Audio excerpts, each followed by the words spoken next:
Amigas y amigos, muy buenas noches. Este es su programa Versus de Mayavisión para usted. Hoy nos ocupan tres temas. Rompimiento de Peña Nieto con el Panal. Peña Nieto es un líder de papel. Nuestro segundo tema, la muerte de 2 niños campechanos, ¿solo culpa de la Comisión Federal de Electricidad? Tercer tema, Ernesto Cordero en Campeche. ¿Qué nos deja? Nos acompañan hoy para el análisis de estos tres temas la maestra Blanca Campos Carrillo. Maestra, bienvenida. Muchísimas gracias por la invitación. Al contrario, gracias por estar acá. Gracias. El licenciado Arturo Aguilar Ramírez. Bienvenido, Arturo. Gracias, Germán. Gracias por la invitación. Gracias, Arturo, por tu asistencia. El maestro Héctor Malavé Gamboa. Bienvenido, maestro. Gracias, buenas noches por la invitación. Al contrario, maestro, gracias por estar aquí. Y el analista político Manuel Ramos Herrera. No le gusta que lo licencien, por cierto. Manuel, bienvenido. Gracias. Este es tu programa, Manuel. Empezamos con el primer tema. El rompimiento del PRI Panal de Peña Nieto con la maestra Gordillo. ¿Es Peña Nieto un líder de papel? ¿Cómo lo ves, Manuel? Bueno, de entrada creo que esto implica ciertos movimientos de reacomodo bastante violentos dentro del PRI.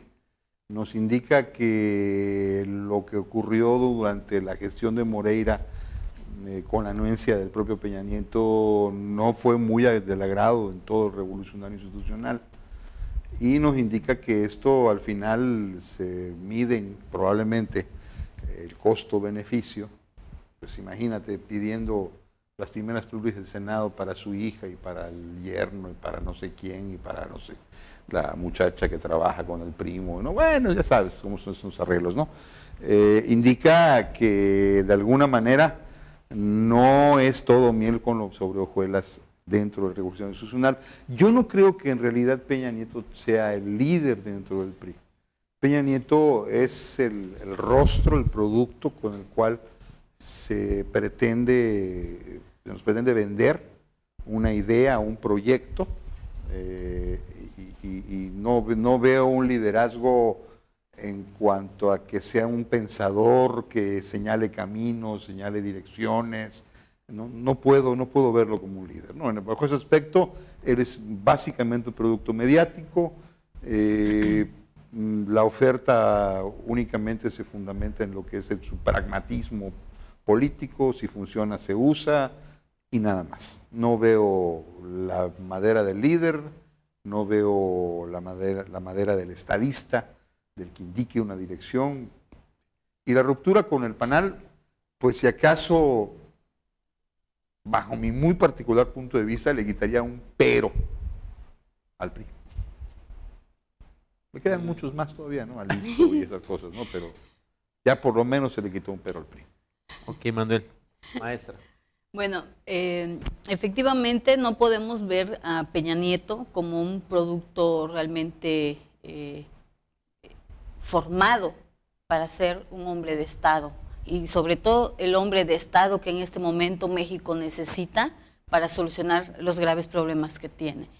La política es un asunto de coyunturas, y no saber leer la coyuntura, en este caso para el propio sistema político, está implicando lo que ya se ha marcado ahora con la ruptura de la coalición. ¿Coyuntura en qué sentido? Bueno, obviamente estaba Moreira precediendo este acuerdo, amparando, protegiendo este acuerdo con el Baster, ¿no? Entonces, se ha dado ahora esta ruptura al interior de las propias fuerzas, porque hay gente que se ha atrevido desde el propio sistema a alzar la voz en desacuerdo. A nosotros nos han querido vender a través de esta imagen mediática de Peña Nieto que el PRI está renovado. Es difícil de creer que es renovado cuando no es mucho tiempo esta fracción, esta pequeña coyuntura en la que se tomó esta decisión para hacernos creer que efectivamente es un PRI nuevo, renovado, que está proponiendo a los mejores hombres para dirigir al país. ¿Por qué? Porque, bueno, si no hubiese salido el asunto del Moreirazo, simplemente el asunto sigue. Entonces, ¿qué hubiese sucedido si nos hubiésemos enfrentado a un proceso electoral para julio, para el día de las elecciones? Simplemente no hubiese habido ningún cambio. Entonces, desde mi punto de vista, no es el hombre que se requiere como estadista, ha quedado bastante exhibido en el ámbito nacional, internacional, en los medios, en cualquier tipo, como un hombre poco apto para ese cargo. Y en este caso valen mucho los comentarios de Carlos Fuentes, que no lo consideran, por ejemplo, una persona, no porque esté apta, no porque no haya leído la obra, sino por el nivel de ignorancia que refleja. Entonces, para mí, hay otra coyuntura que ya inició ahorita con este nuevo acuerdo, una vez que entra el nuevo equipo a respaldar. Entonces, no podemos hablar de un nuevo PRI, no podemos hablar de verdaderos liderazgos. No, yo no hago esa lectura, sigue siendo un asunto mediático y de mucho, mucho cálculo político para no generar mayores rupturas. Okay, maestra, ¿cómo lo ves, Héctor? Mira, yo veo algo muy interesante de lo que está pasando en el PRI con el rompimiento. De entrada y complementando lo que dicen, de acuerdo, eso es evidente, Andrés Manuel López Obrador lo dijo, o lo ha dicho siempre, Peña Nieto es un producto chatarra creado por la mercadotecnia. Pero aquí hay algo interesante y tal vez perverso, porque no es Peña Nieto el que va a gobernar al país, claro. Es el partido que está alrededor de Peña Nieto que va a gobernar, porque si bien es cierto Peña Nieto no tiene la visión de estadista y ni mucho menos de un hombre culto, ¿no? Que no tienen por qué estar separados, el PRI sí tiene los cuadros para darle una dirección política a su conveniencia y a sus intereses al país. Entonces, es un representante nada más, y digo que es una cuestión, un fenómeno bastante interesante, porque de los últimos presidentes que hemos tenido, por lo menos tenían cierto liderazgo en el país, incluso hasta los representantes de la derecha han tenido algún que otro liderazgo. En yo no lo veo, pero sí lo veo alrededor del grupo Atlacomulco, que está detrás y que acaba de decir en Davos, Suiza, con su vocero, que es Peña Nieto, porque eso es un vocero del aparato poderoso que es el PRI, de los fuertes intereses que ahí se mueven, que está dispuesto a abrir Pemex a la iniciativa privada, ¿no? Entonces, en este sentido, este grupo está ejerciendo su fuerza al hecho de que a Elbester Gordillo, como agrupación corporativa magisterial, ya la están haciendo a un lado, ¿no? Está recuperando otra vez esa fuerza, esa dictadura perfecta que habló Vargas Llosa. Está recuperando, eso es lo tenebroso, ¿no? Este PRI de siempre, que ha dicho Blanca, parece que está ahí, quiere regresar, no ha cambiado en absoluto. Atrás de esto está Salinas de Gortari, eso nosotros lo tenemos perfectamente claro, y que maquiavélicamente este señor, que sí es inteligente, que sí es letrado, está detrás de toda la maquinaria mercadotecnia que está armando Televisa y TV Azteca, ¿no? Y las demás televisoras que nosotros ya conocemos. Entonces, el rompimiento con Elbester fue una simulación. Desde el punto de vista estratégico, hay un acuerdo abajo.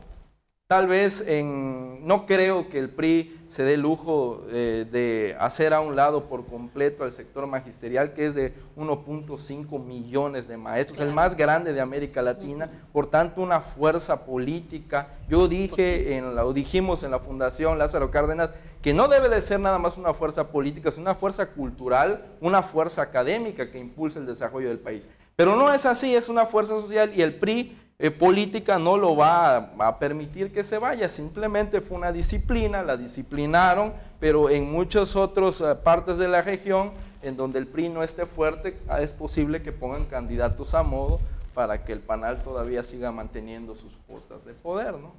¿Cuál es tu punto de vista, Arturo? Buenas noches, Germán. Buenas noches. La verdad que escuchando pues las afirmaciones de todos, pues obviamente coincido con ellos. Es cierto de que pues no se necesita ser sabio para tener la lógica para gobernar. En Estados Unidos pues tuvieron un presidente actor y no por eso pues a Estados Unidos le fue mal. Aquí la circunstancia está en que nos quieran vender solamente la figurita, pero no tiene atrás de él la capacidad de transmitir un proyecto no solamente de nación, sino de gobierno. Es importante que al final el producto te lo vendan tal cual es culto, es ignorante, En el caso, pues teníamos y tuvimos en el 2000 el cambio de régimen, y Fox se presentó tal cual era, o sea, ranchero, hablaba como él consideraba era de su región, y pues, o sea, no hubo truco ni magia. Entonces el electorado y la ciudadanía ve mucho eso, observa mucho eso, quiénes son políticos de aparador y quiénes son políticos que al final se presentan tal cual son. En cuanto a que si le va a afectar o no, sí le va a afectar. Nomás vemos aquí a nivel local, el PRI hizo su coalición con el PANAL y fueron 40,000 votos que le acercaron a su candidato a gobernador. Si vemos que el PAN a nivel local estuvo muy por arriba del PRI sin estar coaligados, es más, el PAN sacó más de 500 votos arriba del PRI a nivel local, a diputados locales. Ahora, el PRI en coalición llevó a diputados del PANAL en varios distritos y sumados dan 40,000 votos. La elección de gobernador del PAN la perdió por 26,000 votos. ¿Qué significa? Que a nivel local obviamente le va a impactar y a nivel nacional y en algunas regiones igual. Es triste y es lamentable de que todavía nos quieran engañar que el PRI ya cambió. No es cierto, el PRI sigue siendo el mismo sistema, la misma nomenclatura, que va a querer continuar haciendo lo mismo que hizo más de 70 años, que es hacerse de los recursos y no hacer nada. Afirman los del PANAL que la separación fue propiciada por los grupos más conservadores dentro del PRI. Entre ellos, Luis Castro Obregón, presidente del PANAL, señala a La Bastida y a Augusto Santiago y a otros personajes más. La negociación era que el PRI le soltara más puestos de elección, cosa que es absolutamente improbable. Pero entre esas entidades que pudieran ser negociables estaba Campeche. ¿Consideran ustedes que la separación nacional vaya a impactar cualquier negociación que exista a nivel local, a nivel estado de Campeche? No. Tú, Manuel, ¿cómo lo ves? No. Primero, no. No.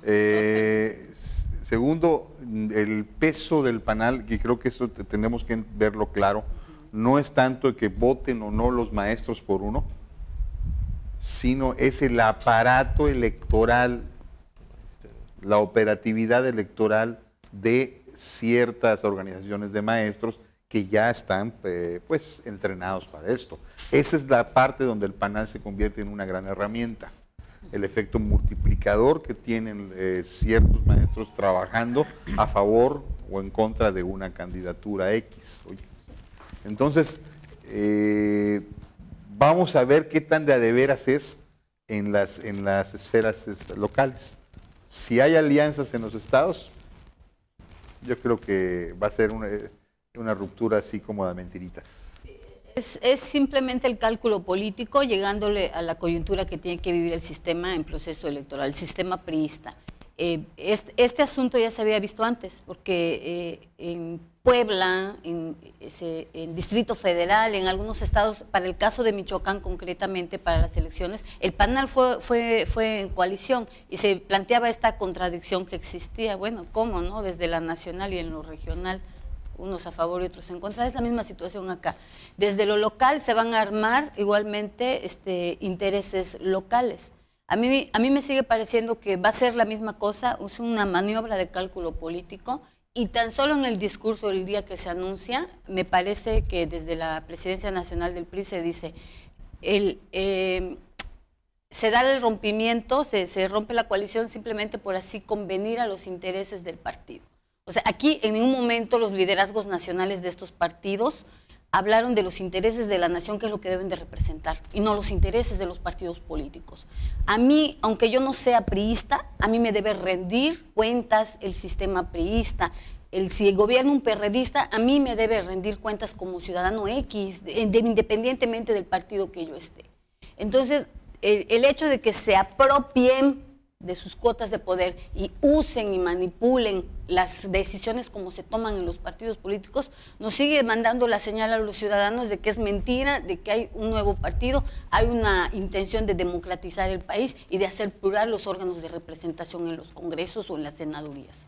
El agandalle, sí, porque imagínate tú, las senadurías que estaba peleando la señora para el yerno y la hija, y aparte las diputaciones, O sea, simplemente es una concepción que tienen de poder y el ejercicio, lo que es peor y grave, el ejercicio que de él tienen, porque nos conviene a nosotros, o sea, le conviene a los intereses del partido. O sea, no dicen le conviene a los ciudadanos de X estado que urge a que hagan reformas legislativas para, no sé, para hablar de asuntos verdaderamente prioritarios que hablen del desarrollo nacional. O sea, no se habla de eso, se habla de los intereses del partido. Y eso ya en el discurso dice mucho. Peña Nieto explicó, palabras más, palabras menos, textualmente, lo ocurrido fue una falta de conciliación en los intereses de cada uno y eso nos llevó a definir de manera mutuamente acordada que cada partido fuera por su cuenta. ¿Es esto creíble, Héctor?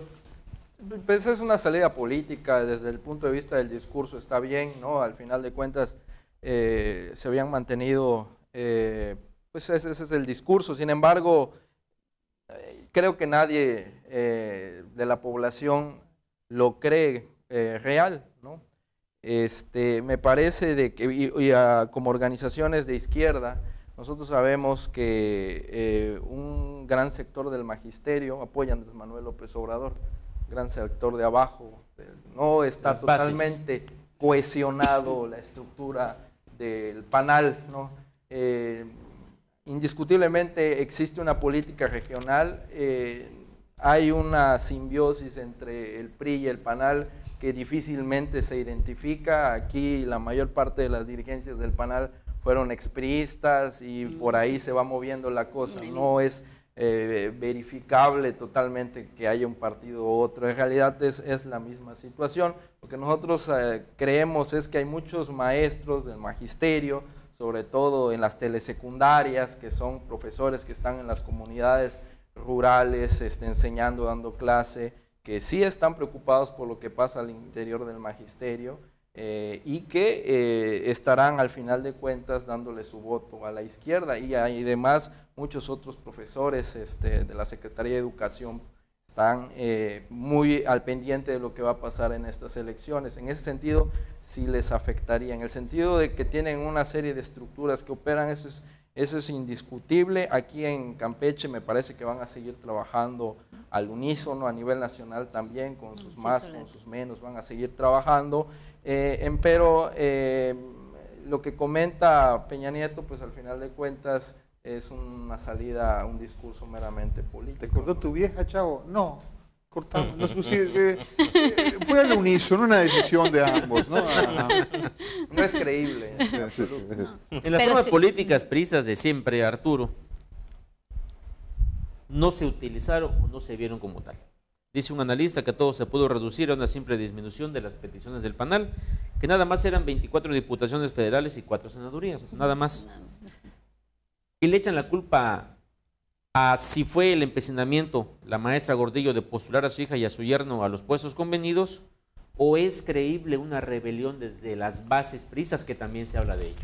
Yo creo que ahí fue el rompimiento que se da con la nueva dirigencia del PRI. Yo creo que a partir de que sale, obviamente, más que por su propia voluntad, corrido por los mismos clamores de los priistas, de que pues, era insostenible Moreira, terriblemente señalado por los medios, por los ciudadanos, de que había sido responsable de un endeudamiento de más de 32 mil millones de pesos. El 100% del presupuesto. Era inocultable de que Moreira era parte y es el talón de Aquiles de Peña Nieto. Obviamente, ante esa caída, hubo un reacomodo en el PRI, empezando obviamente con el dirigente nacional y con los que en su momento eran las manos que movían las hamacas en varios lugares. Caso Campeche, pues vemos de que pues, el proceso interno para seleccionar candidato a senador, pues como sabemos nunca es de manera democrática y siempre es a través del dedo, en este caso de alguien que se cree ya presidente, que al final pues los ciudadanos le van a demostrar de que pues no es así. Y en Campeche se dio ese reacomodo y lo vemos por quienes encabezan las fórmulas actualmente en el Senado. Y a nivel nacional se va a ver, ¿por qué? Porque los que estaban en su momento pues ya no están. Manuel, dice Arnaldo Córdoba de La Jornada, pudimos ver en acción a 2 rufianes listos para degollarse a la primera ocasión. ¿Tan tenebroso es esto? Pues es que si te pones a ver los actores que estamos viendo moverse, sobre todo dentro del revolucionario institucional, hay gente definitivamente patibularia, ¿no? Que para ellos el signo de civilidad es no discutir, no debatir, es simplemente decir vamos a ganar y somos positivos y ya, pero nada más de dientes para afuera, ¿no? Entonces, perdón, el Bester, la misma llegada del Bester al sindicato es una maniobra de Salinas para reventar a Jongitud, a través de la operación de Manuel Bartlett, en su caso, que Bartlett creo que era el secretario de Educación cuando eso. Entonces, ya desde esos orígenes te puedes ver toda la bola de tenebra que hay dentro de esto. Entonces, obviamente, se trata de personajes, digamos, patibularios, ¿no? Por decirlo de alguna manera suave. O sea, el Bester, ¿quién es? ¿Cómo ha logrado lo que tiene? ¿Cómo es posible que alguien se declare líder vitalicia de X, de lo que sea? Campeche pasa. En todos lados, muy a lo mexicana, ¿no? Muy a lo mexicano. Sindicato de taxistas. A los líderes magisteriales. Hay asambleas y no pasa nada. Los líderes magisteriales. Y lo escandaloso, ustedes estarán de acuerdo conmigo, es como comenta el compañero, no es en el caso de Moreira el asunto de que se haya contratado deuda. El asunto fue que no ha tenido hasta ahorita una sanción visible para Moreira, que ha sido a través de actos fraudulentos y documentación falsa presentada. Eso es lo cínico, lo desvergonzado, porque en la situación económica en que está todo el país, muchos congresos locales le autorizan a sus gobernadores, a sus funcionarios en turno, la contratación de deuda. Ahora, no es en sí que se haya contratado la deuda. Aquí hace poco se autorizó para el gobierno, ante la represión que hemos tenido del gobierno federal, se autorizó una deuda, en alguna manera, pero no es tanto el hecho de que se haya contratado. El hecho es que se hizo con documentación falsa y eso no salen ahorita a presumir los priistas a Moreira. Entonces, desde el grupo de renovado de asesores que está llegando con Peña Nieto, es obvio, es nuevamente un cálculo más de ese PRI que siempre ha sido. Pues con ese breve mensaje ese breve análisis de la maestra, nos retiramos un momentito para que vea usted unos pequeños cortes comerciales. No nos cambie, volvemos.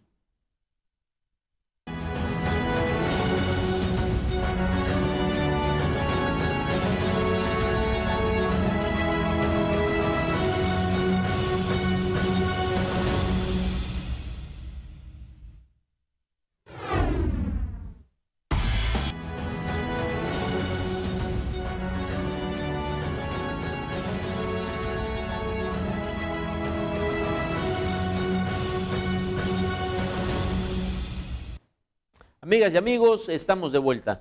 El tema, muerte de 2 niños campechanos. ¿Solo culpa de la Comisión Federal de Electricidad? ¿Cómo lo ve, maestra? Pues yo te comentaba, ¿no? Si ¿de qué vamos a hablar? ¿De culpas morales por ineficiencia? ¿Debe de haber culpas jurídicas? ¿Debería haber sanción directamente para el responsable que no está identificado, en tanto que no haya una demanda por parte de los padres de familia? Pueden opinar, o como ya ha sucedido, a través de las comisiones de derechos humanos, pero desde mi punto de vista, no va a pasar nada, no va a pasar más allá de las recomendaciones en que lo ideal y bonito es defender los derechos humanos, cuando vimos aquí que jurídicamente no hubo defensa de ese derecho humano en el ejercicio, en la práctica de la medicina. Desde mi punto de vista, creo que hubo mucha insensibilidad y sí hubo una violación a una ley por parte de la Comisión, toda vez que hay principios internacionales que mandatan el asunto del cuidado y el respeto para los hospitales, todo que proveen de salud, en tanto que pues no puede, aunque tenga deudas de esa naturaleza como se ha planteado para nuestro caso en Campeche, pues yo pienso que sí. Si hay principios internacionales, debieron haberse apegados por ser cuestiones de la salud, un asunto de humanidad. Pongamos en claro algunos antecedentes. La Comisión Federal de Electricidad, después de meses de avisos y exhortos al hospital, suspende la electricidad. Esto causa que de primera mano, de primer rebote, salga la noticia de que 2 recién nacidos fallecen, que se encontraban lamentablemente en incubadoras, fallecen. Las leyes internacionales garantizan el suministro de electricidad a personas en estado de indefensión, como podrían ser los enfermos de un hospital. y se debe de seguir un juicio que lleve al pago del servicio atrasado, incluso en parcialidades. Está en la ley. El adeudo era de 580,000 pesos, más 200,000 pesos del último bimestre.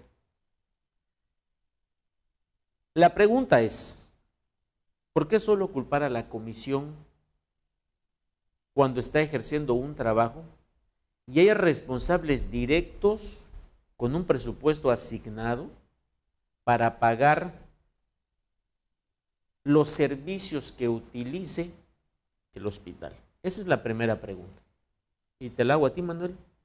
¿Qué sucedió administrativamente? ¿O estarán jineteando el dinero para llegarse de los recursos de intereses que dejan los bancos? Porque no encuentro más explicación que esa. ¿Cómo lo ves? ¿Cuál es tu óptica? Creo que hay 3 eventos interconectados entre sí por cierta causalidad, cuestiones de causa, pero un evento no disculpa al otro. Ojo, o sea, ¿qué me quiero decir con esto? Primero, y eso sí, quiero empezar por la consecuencia, ¿no? Es inexcusable e inaceptable que la comisión haya cortado, por todas las razones que se han expuesto. Eso es por un lado, pero eso es un asunto. Sin embargo, esta culpa, entre comillas, de la comisión, no disculpa o exculpa a la omisión negligente, esto lo pregunto, del gobierno estatal. ¿Por qué? Hay un presupuesto, y aunque un contador me dijo una vez, el problema del presupuesto es que no solamente es supuesto, sino que es pre. O sea, vamos, no puedes creer en ello, ¿no? Pero hay gastos fijos que cualquier principio básico de administración sabes que tienes que respetar. Y que pasen 5, 6 meses sin pagar, con todo y avisos, discúlpame, eso no es justificable tampoco, porque yo tampoco creo en esos recortes del gobierno federal. El gobierno del Estado de Campeche ha recibido más dinero del presupuestado, punto, dicho por el propio gobierno del Estado de Campeche. Para pronto, así que no nos andemos con rodeos. Vamos. Eso es por un lado. Entonces, es inexcusable el no pago, sobre todo no el pago de algo que no resulta un imprevisto, un accidente o un proceso ajeno a lo que es lo cotidiano dentro del funcionamiento de una dependencia. Vamos, me refiero al pago de la luz, carajos, ¿no? Veámoslo desde ese punto de vista. Pero además, hay otra historia de horror detrás de esto, y es cómo el Manuel Campos fue desbaratado por ese hospital de especialidades, y otros hablan que también por lo de oncología, del hospital de oncología, y que pues propios y extraños me han hablado pestes de cómo están las condiciones del hospital de especialidades, y veo que el hospital Manuel Campos no es lo que era hace 6 años, que durante la dirección del doctor Valencia a un servidor ahí le salvaron la vida. Con atención de primera, me sentí siempre confiado en manos de profesionales y he recogido esa experiencia en mucha gente que ha sido atendida en Manuel Campos, y hoy las cosas están cambiando. ¿Qué sucedió en el Inter? ¿Funcionaron o no las plantas de energía? Mi hermana, que estaba internada ahí por dengue hemorrágico, me dice que sí funcionaron. Ella ni cuenta se dio. Ahora, ¿se debe la muerte de los niños a estos sucesos? Eso, desgraciadamente, siempre nos va a quedar la recochina duda. No podemos ni afirmarlo ni negarlo. Más bien todo lo contrario. En el caso de la muerte de los niños, sale el secretario de Salud y el Procurador General de Justicia y exoneran a la Comisión Federal de Electricidad. En el caso del secretario de Salud, de apellidos González López, Enrique Iván González López, dice que es un niño y una niña, y que ambos nacieron con deficiencias congénitas, uno con problemas pulmonares y la otra con los intestinos expuestos. Yo no sé si esto es mutua protección, complicidades entre ambos niveles de gobierno, ¿O esto es que cada quien se está ocultando para no pagar sus culpas? ¿Tú cómo lo ves? Yo veo que es lamentable que se den esas circunstancias. En el caso de la comisión, es grave de que no ponderen el valor de la vida a la cuestión económica, como por poner un ejemplo hipotético, que se estuviera quemando un banco y un hospital y estuviera un grupo de paramédicos enfrente viendo que se queme, ¿qué preferían ir a rescatar a los del hospital que se están quemando o ir al banco a sacar lo que más les interesa? Eso es lo que hizo la comisión, optaron por ver la cuestión económica y no ponderó la vida, que es el bien jurídico tutelado en la Constitución y en todos lados del mundo, más preciado. ¿Por qué? Porque es el ser y el existir de uno. Eso es innegable. Pero esto es a pesar, Arturo, de lo que ha dicho el procurador. Eso es a pesar de que tanto el procurador como el secretario dijeron, la Comisión Federal de Electricidad primero se cercioró de que funcionaran las plantas de energía auxiliar que tenemos y después cortó. Eso lo han dicho no la comisión, lo dijeron tanto el Procurador General de Justicia del Estado como el Secretario de Salud. Pero además, continuamos, además vemos de que el hospital no solamente recibe recursos de parte vía participaciones estatales y federales, le cobran al paciente. No sé si a ti te cobraron, fue gratis tu tratamiento. Hubo un pago que hubiera sido... Bueno, hay gente... Sí, no simbólico, hay no simbólico, gente ¿no? Pero en el Manuel Campbell, muy que es inferior fichado, que han vendido hasta su alma, se puede decir, con tal de pagar la cuenta ya, porque los hacen pagar pagares, lo hacen firmar pagares, perdón. ¿Para qué? Para que no se les vaya a ir la cuenta al sector salud. O sea, es más, no es gratis la atención, además de todo. Ahí, si no tienes seguro popular, base internas, tu democrática consulta 50 pesos. Una inyección 30. Una operación de 5 a 20 mil pesos. Un parto 15 mil pesos. O sea, no regalan la atención. ¿Y a dónde se va ese dinero? Es extraño. Además de todo. Así que no vengamos con el gobierno del Estado de que no hay lana. Sí hay lana. Aquí lo grave está en que el procurador declare, o sea, se asuma, primero, obviamente su función es vigilar o velar por la justicia en el Estado. O sea, ni han presentado denuncia, ni tampoco le han pedido su opinión. O sea, él simplemente debe de aguardar como investigador y como fiscal hasta que el interesado o los interesados le pidan mediante una investigación. Y lo más triste es que el Congreso del Estado se ha mantenido callado. Cuando vemos en otros estados, como el caso de Sonora, el caso ABC, ahí, independientemente que había mayoría priista y había fracción parlamentaria del PAN numerosa, ahí todos los partidos se pusieron de acuerdo e integraron una comisión de la verdad. Participaron tanto gobierno federal, gobierno estatal y diversas instituciones, hasta derechos humanos. Y ahí sí se puede decir que hubo la cuestión accidental del hecho que causó la muerte a los niños. Pero además, no solamente ahí, sino que vemos de que pues, el procurador pues, no es la primera vez que hace o realiza declaraciones que al final pues, parece vocero de las dependencias del Estado. Es lamentable. Y además, pues, ¿qué no decir del secretario de Salud? Pues no es la primera vez que está metido en problemas. Está inhabilitado, recordemos, a nivel federal, y ahí lo tiene el gobernador. Yo no sé si está esperando los tiempos para que renuncie y se vaya de candidato a la alcaldía de Carmen. Si es así, pues ojalá que vaya, para que pues nuevamente a nivel local se le recuerde que el señor está inhabilitado. Y en su momento es lamentable que continúe en el cargo. Yo la verdad me da tristeza y me da repudio esos señores de la comisión, porque no tienen vergüenza, o sea, no ponderan la vida al dinero. Que vayan, ojalá que estuvieran sus hijos o sus hermanas de los señores, para que vean si es posible que no le vaya a pasar algo así. No estoy prejuzgando, simplemente se debe de investigar y es lamentable que el Congreso del Estado esté callado, pero además que las autoridades sean cómplices y estén queriendo tapar el sol con un dedo. Y eso es lamentable. ¿No se estará usando esa garantía legal a los derechos humanos, Héctor, como argumento para no pagar el servicio eléctrico y hacerse de ese dinero? Quiero completar lo que dice Manuel.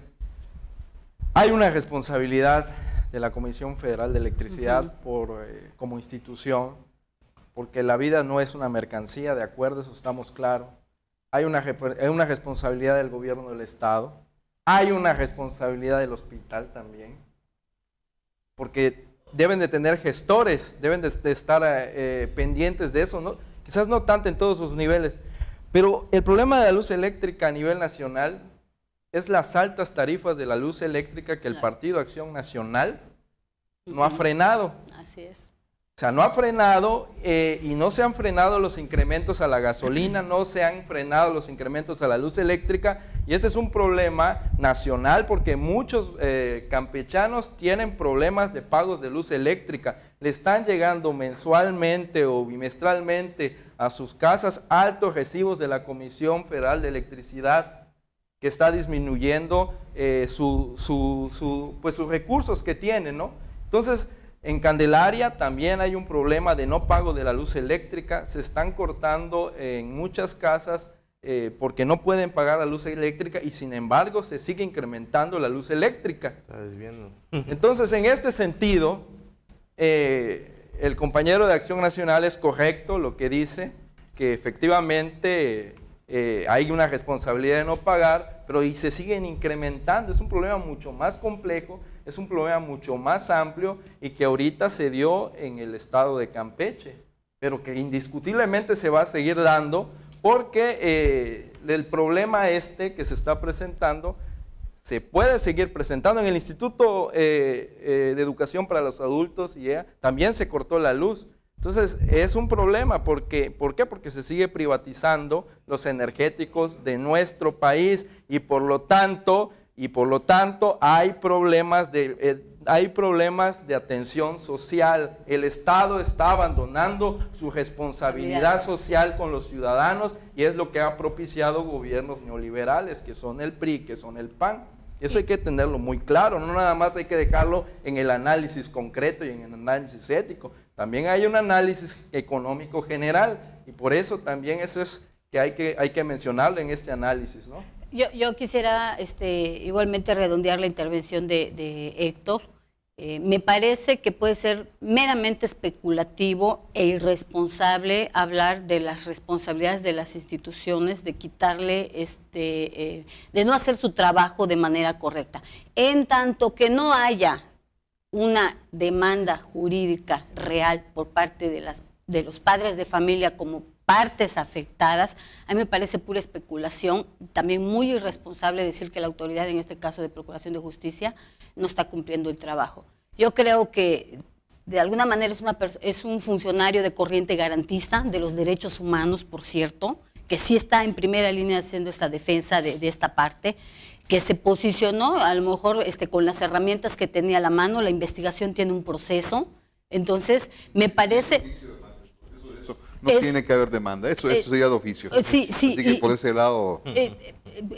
Vamos, estamos hablando de esta actuación, ¿no? A mí me parece bastante o un poco irresponsable decir que no se ha cumplido el trabajo, porque así con esos procedimientos y con las herramientas que había en la mano, para el caso del asesino que fue protegido por el ayuntamiento, igualmente estuvo en el ojo del huracán, acusado y sancionado y señalado, que no recibió disculpas públicas de quienes debió haber recibido, ¿verdad? Y sin embargo las cosas se aclararon perfectamente de manera posterior. Y otra situación, si no hemos trabajado en gobierno federal y no sabemos los tiempos en que se da la provisión del recurso público, vuelvo a insistir, no podemos saber, estaríamos especulando en qué momento a un hospital se le dota del presupuesto adecuado, ya sea del presupuesto estatal o del presupuesto federal, para pagar los gastos fijos. Ahí está, en el mismo gobierno federal sucede. Yo he trabajado en gobierno federal y te puedo decir que se han recibido presupuestos en noviembre para gastarse el presupuesto de un año. Y van gastos de luz, van gastos de salarios, van gastos de todo. Gente que hemos tenido que trabajar de 6 a 8 meses por contrato o con promesa de plaza, sin recibir un peso de salario, y entonces nosotros le hacemos el trabajo a la institución, al gobierno federal. Entonces dice uno, a mí me parece irresponsable y especulativo hablar tan ampliamente también de que todo mundo tiene el recurso disponible y que el funcionario público tiene el recurso disponible para irlo a gastar en lo que estratégicamente hace falta en una institución.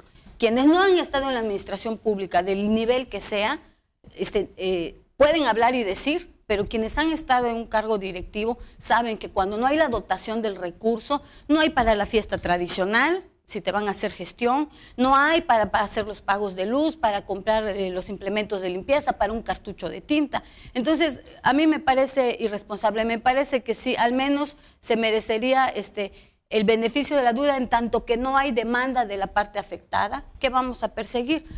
Tuvimos una actuación en base, me parece, a los derechos humanos. Me parece, como bien dice Héctor, la comisión sí cometió una arbitrariedad severa, estoy de acuerdo totalmente contigo, no se respetaron los derechos humanos de estas personas que estaban ahí y necesitaríamos ser médicos para luego, o una comisión médica o de la verdad para que nos aclarara la ciudadanía qué tan grave era, que ya lo dijeron de alguna manera, la enfermedad de estos dos menores. Así como el procurador fue a los medios y hizo público su opinión personal, lo digo, así lo estamos haciendo en este panel. O sea, no vamos a estar diciendo, no, es que no tiene la culpa, no. Estamos comentando porque él se prestó a eso. Si fuera una investigación ministerial y él estuviera revelando datos, entonces sí comete una falta y posiblemente un delito. Entonces, aquí no hay que perder de vista que estamos para debatir y para señalar nuestras opiniones.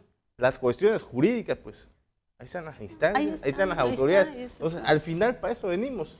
Entonces, no podemos estar ni tratando de defender lo indefendible, ni tampoco diciendo lo que no sabemos. Lo que decimos es lo que está en la prensa y no estamos diciendo ni más ni menos. O sea, para eso estamos aquí. Dice la ley que ante la indefensión de un ciudadano por no poder pagar la electricidad y ante el preeminente uso de ese servicio, podría este ciudadano o esta institución recibir ayuda de un juez.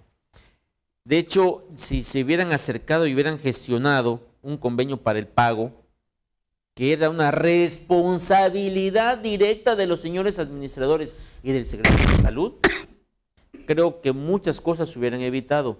¿Por qué no se llega a ese convenio? ¿Qué clase de administradores tenemos en ese hospital? ¿Qué clase de secretario de Salud? Yo pienso que por ahí debemos de empezar. Creo que si vamos al hospital mismo, creo que son los menos culpables, porque ellos son los que tienen que trabajar con lo que tienen. Esto viene desde afuera, va pronto. ¿Desde afuera de dónde? Desde afuera, secretaria de Salud, secretario de Finanzas.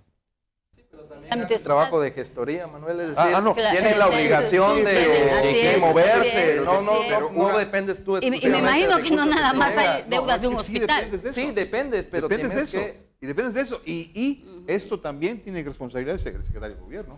También, porque a él se le... O sea, según lo dice la comisión, fue notificado del corte. Por eso, hablábamos hace rato de repartir culpas morales y culpas jurídicas. O sea, yo más bien creo que eso no es una cuestión de repartición de culpas, no, es tratar de, como panel nosotros, ustedes sobre todo que son mis invitados, decir claramente su punto de vista. Tiene que haber responsables, los tiene que haber. Ahora, un detalle que no hemos tocado aquí, la reacción primaria de bote pronto del gobernador. Así es. Considerando los márgenes de prudencia con los que suele moverse, una reacción bastante fuerte. Esto quiere decir de que hay cosas que no están funcionando en la estructura de la administración estatal y que este enojo para mí representa sorpresa. Pero que después modera, ¿no? No, pero es que esa reacción no es como Duarte pidiendo que devuelvan la lana. Casi como eso. Bueno, es la indignación que hubiese sentido tú o yo o cualquiera de los que estamos acá. Pero esto habla de que hay un vacío de información también. Ojo, sí, porque de alguna manera uno como tomador de decisiones no piensa, o sea, el nivel de organización que puede haber en la administración para pasar por alto algo tan delicado.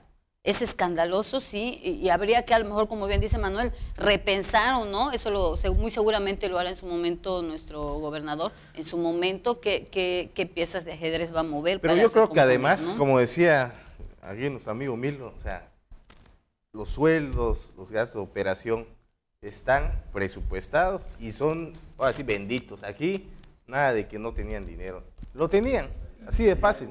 Aquí simplemente, aquí queremos saber dónde estuvo ese dinero. Que lo tuvieron media hora después. Entonces sí había dinero.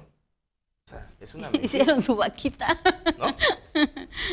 Yo creo que no hemos tocado también el punto, si los recién nacidos tenían problemas de salud tan graves, tan severos, Claro. ¿por qué estaban en un hospital general y no en el de No, especialidades? en un centro de salud. Es que el Manuel Campos ya no es un hospital general, es un centro de salud. Imagínate. Ojo, ese es un tantito. detalle que sofisticado porque tiene buen equipo y todo eso, pero fue reducido a otro Imagínate. nivel. Entonces, si tienen ese problema de salud los recién nacidos y están en un centro de salud, en vez de ir pasados inmediatamente a un hospital de especialidades como el que tenemos, que está nuevecito, que se supone que está equipado, ¿qué pasó?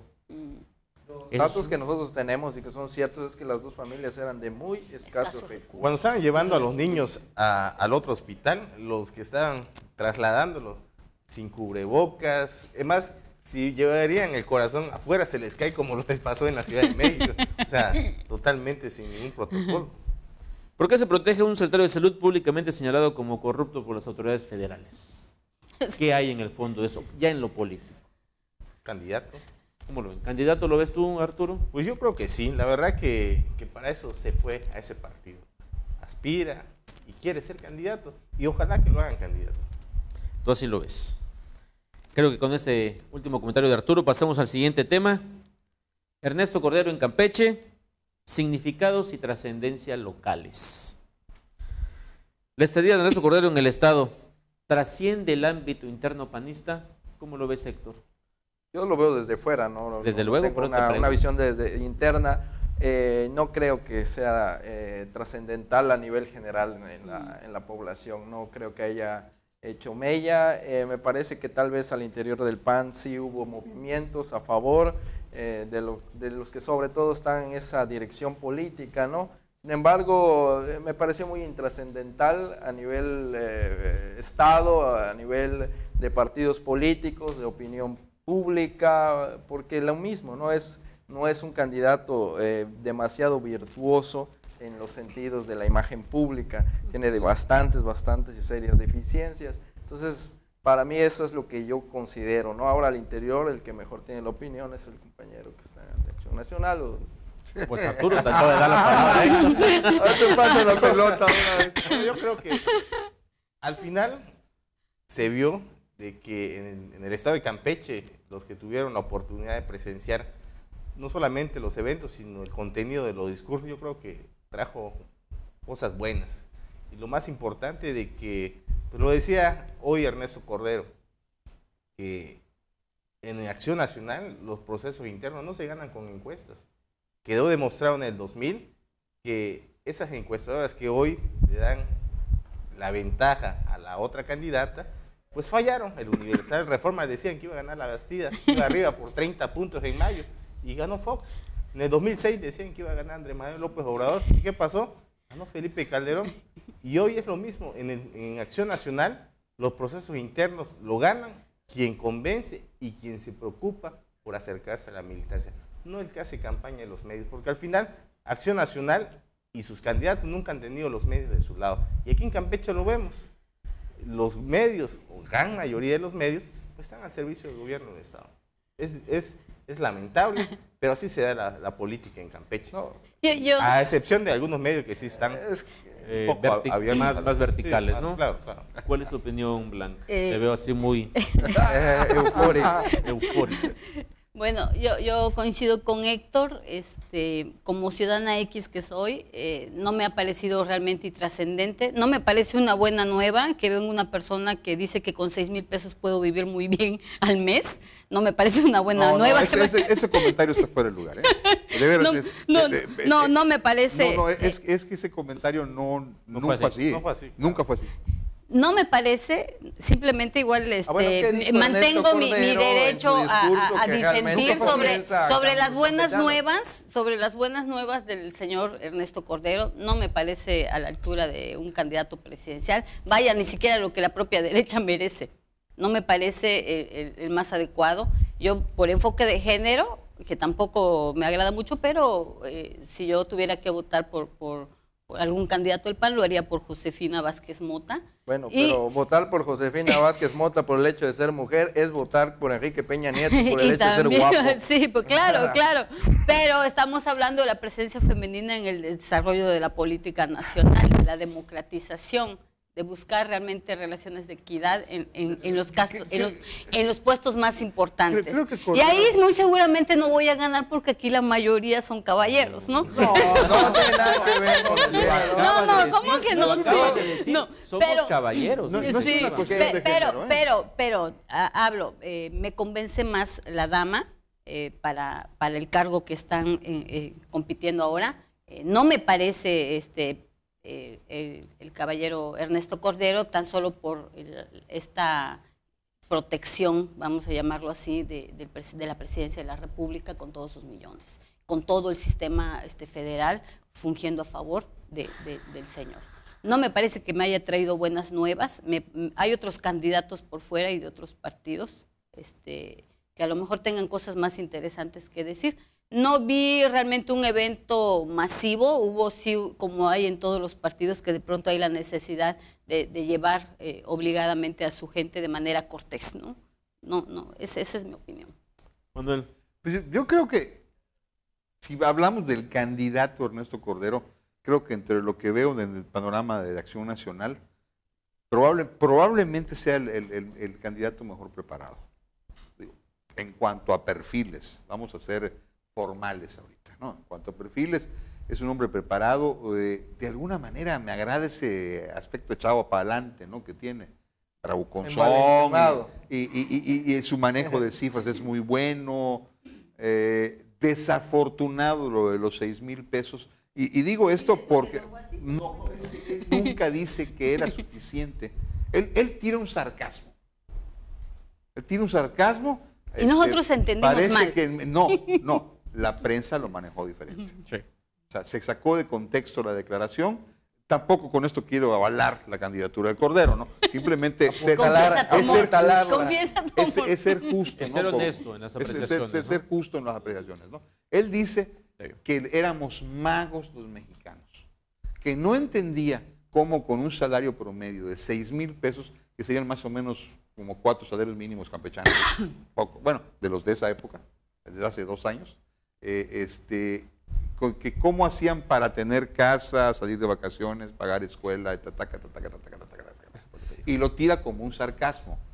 Él nunca dice que es suficiente con eso para vivir.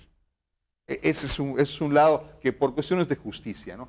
Creo yo que el problema de Cordero es que tiene que apegarse a la ortodoxia de una continuidad, y esa es la parte donde no sale bien librado en cuanto a su penetración. Yo creo que si en un partido es casi imposible imponer algo, es en Acción Nacional. Ahí sí, yo no creo que un presidente pueda imponer algo en Acción Nacional nada más por sus pistolas. Y a las pruebas me remito, ¿qué le pasó a Fox? Y lo mismo estamos viendo ahorita. Entonces, no creo que por mucho esfuerzo que le eche sea suficiente si el candidato no llega a dar para más. Y lástima, ¿no? Porque por lo menos creo que le pondría pimienta el señor Cordero al asunto con su manejo de cifras y su agudeza, ¿no? Pero la verdad la veo difícil para él dentro de Acción Nacional, ¿no? Arturo. Pues hoy leía en Milenio precisamente a Ciro Gómez Leiva, y mencionaba de que pues los procesos internos de Acción Nacional son distintos, y pues aquí simplemente va a ganar quien convence y quien lleva a votar a su gente, así de fácil. Y en Acción Nacional pues así va a pasar, o sea, va a ganar quien haya convencido y quien se haya preocupado por acercar su plataforma a los militantes. Aquí no va a ganar ni el más conocido ni tampoco el más guapo, va a ganar el que el panista quiera. Y esperemos, y yo creo que va a ser Ernesto Cordero. Muchas gracias a todo el panel por haber participado. El tiempo es oro en televisión. Hemos llegado al final del programa. Les agradezco mucho el favor de su atención y como siempre el mejor análisis lo tiene usted. Muchas gracias y muy buenas noches.